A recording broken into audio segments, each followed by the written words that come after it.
we will call out this government. We will hold them accountable to what they insisted the last government would be held accountable to, or to the standards they set for themselves. For example, they promised a full rebuild of Dunedin Hospital. That was their promise. So we're holding them accountable to that, right? And he brings up how Shane Jones sends a message to these elderly white people, let's just be honest, about the healthcare system and how migrants will be impacting their healthcare system. But he leaves out a little bit about who was in government when all these migrants were moving to New Zealand. You may pick up on the hypocrisy as Simon retells the story. So I was up in Warkworth on Sunday listening to Shane Jones. Were you allowed? Yeah, I was the only journalist there, and they welcomed me in. Shane Jones spoke to a packed hall, they love him. hall They of love 300 people, and this is the kind of crowd that turns out to political meetings, and Karen will know who they are. Yes. They are older, they are wealthier, and they are white. Yep. And I'm not saying that critically. These people actually engage in democracy, and that's good for them. Sure. But that's who they were. And Shane looked at them and he said, Jacinda Ardern allowed 250,000 people to come into this country, and by the end of next year they are going to have residency and they are going to be eligible for hip operations. He knew his audience. Wow. They're coming for your hips.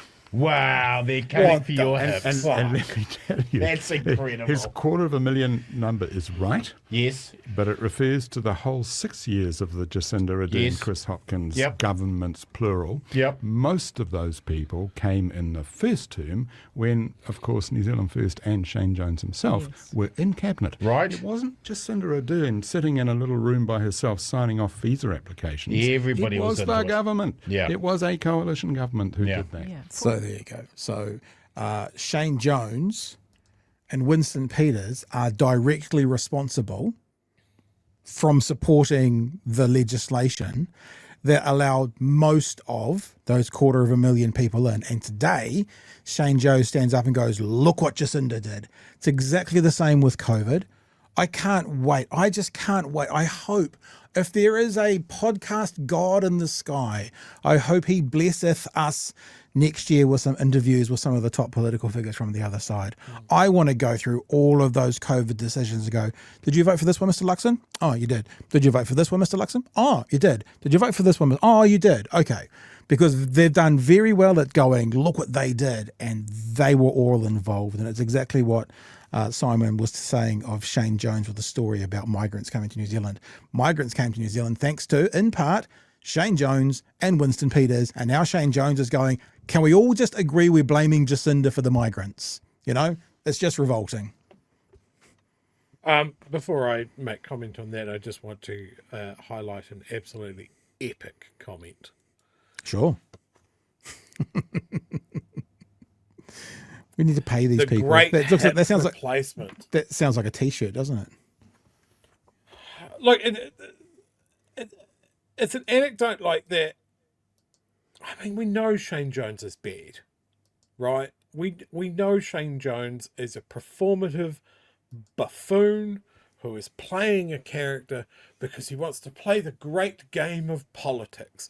And I fully believe that the aim that Shane Jones has is not to do better for any segment of New Zealand. That would just, if he does good for somebody, that is just a side benefit of Shane Jones staying in politics. He obviously sees it as a great game. He obviously thinks he's very good at it. He'll say whatever he needs to say to whoever he needs to say it to. He needs someone to barrack for, and he needs someone to attack. And as long as he's got that, a taxpayer credit card, a table full of food, and an accountant that's not looking too close into those credit card charges, then Shane Jones is a happy man. The amount of nonsense that he spews, like his latest about we should have nuclear reactors, everybody knows that that's bullshit. But he's gonna spit it out. I'll disagree with you on one part. He is looking to help one person. Shane Jones. Correct.